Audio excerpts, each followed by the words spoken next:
Robert's On My Turntable has asked us to make a little video about our favorite drummers. And so I will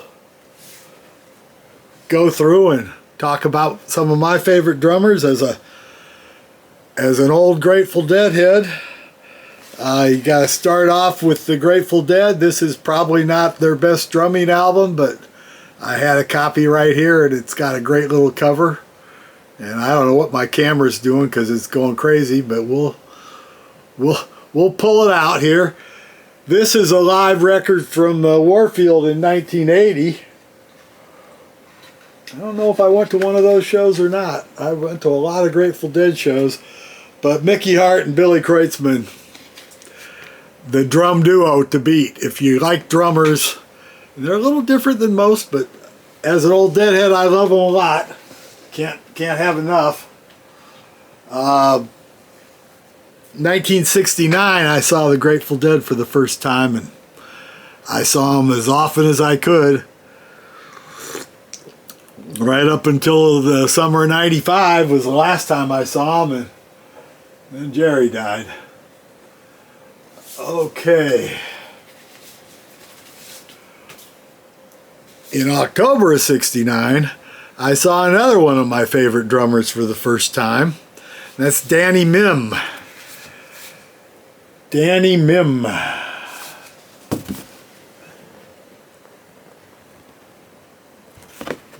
That one there is Danny. Yes, indeed. The Flamin' Groovies. Another one of my favorite bands. Now this band I saw for the very first time in October 1969. Still living in Omaha, Nebraska. Never heard of them. They came through. There were 5 local bands in front of them the night they played. And I mean, I went. 3 of those local bands were bands I liked a lot, and 2 of them were ones that I've been meaning to hear, you know. But these guys, and this is their 1970, in my opinion, their 3rd album. It's their first album for Kama Sutra, and it's got a song here they wrote for Jerry Lee Lewis. They sent it to him, but he never said anything about it. It would have been a great one for him. Second Cousin, Keep It Knockin', Coming After Me, Heading for the Texas Border. This one's got all the hits on it. Back in the early 70s, I was a proud member of a broom band called Leviathan. We were heavy, you know. This was our soundtrack. We used to bash brooms and jump around the house, about 8 or 9 of us at a time. Great times. Flamin' Groovies. Love that band. Danny Mim, great drummer. First show I saw, at the end of the 4th encore, he kicked the drum sets over. They came back and did one more. He goes, we missed our playing. We'll do another one. Great. One of my favorite, and it was just their bar band. They weren't even, you know, they had 2 records out, but they weren't much. Another one of my favorite bands that I saw a lot. This one here, this is an English EP that happens to be one of the only 2 things I have on vinyl. But Country Dick Montana. Country Dick Montana of the Beat Farmers. And I urge you to go YouTube a couple of their shows or songs. I mean, Country Dick was the show, really. But this little English EP is, I believe, the last recording where they had Buddy Blue. Buddy Blue on guitar got replaced by Joey Harris because Buddy wanted to go do something else. I actually saw his something else, and it was pretty good too, but we've lost him now too. Country Dick we lost in '95 right after Jerry Garcia. But boy, from about '86 to '95, every time these guys had come through town, and they were from San Diego, every time the Padres came to town, it seemed like the Beat Farmers were in town. I don't know how that happened. But anyway, Country Dick Montana, another one of my favorite drummers of all time. Now what have we got here? Well, I don't know if I'll get it clipped in right because I don't do the technology on these videos yet. I'm still working on learning that. But I made a little short video, Lisa Pankratz. I've seen Dave Alvin and his Guilty Whatevers as many times as I could ever since the early 80s when they got started. Every time you see him, it's a great show.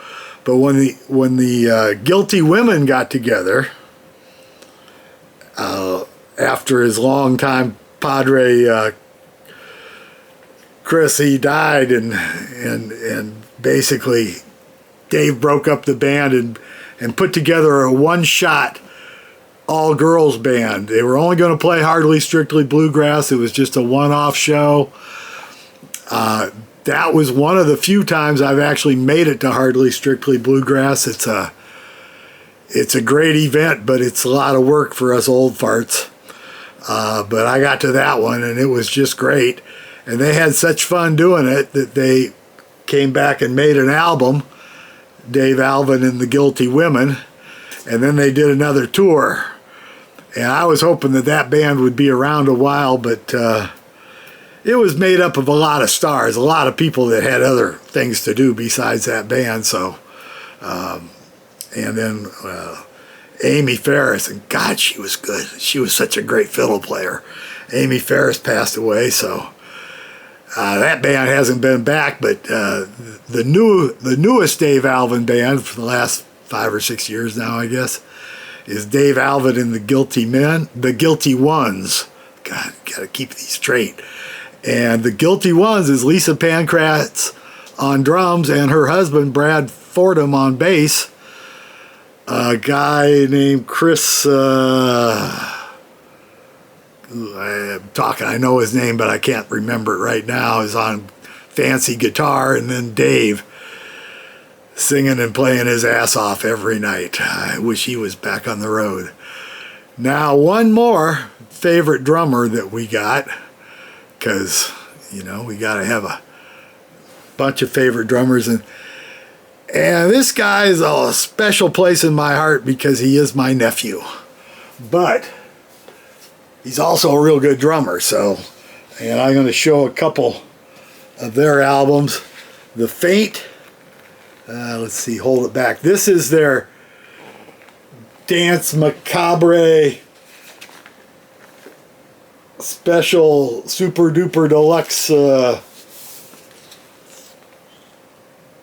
CDs and a DVD, I think, or something, and then 2 vinyls. It's a good one. It's one of their favorites, I think. The Faint. And then the other one I want to show, because it's just got, it's a good looking album,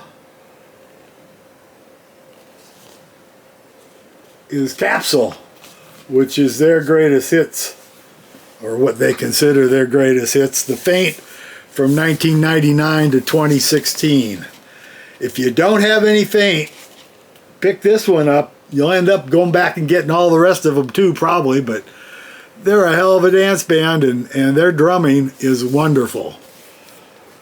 So, that's all the records I got out to show you. Although I got more records, as you can probably see in the background. Without going on too long, when you're talking about drummers, you got Hal Blaine, Buddy Rich, Keith Moon. Those guys,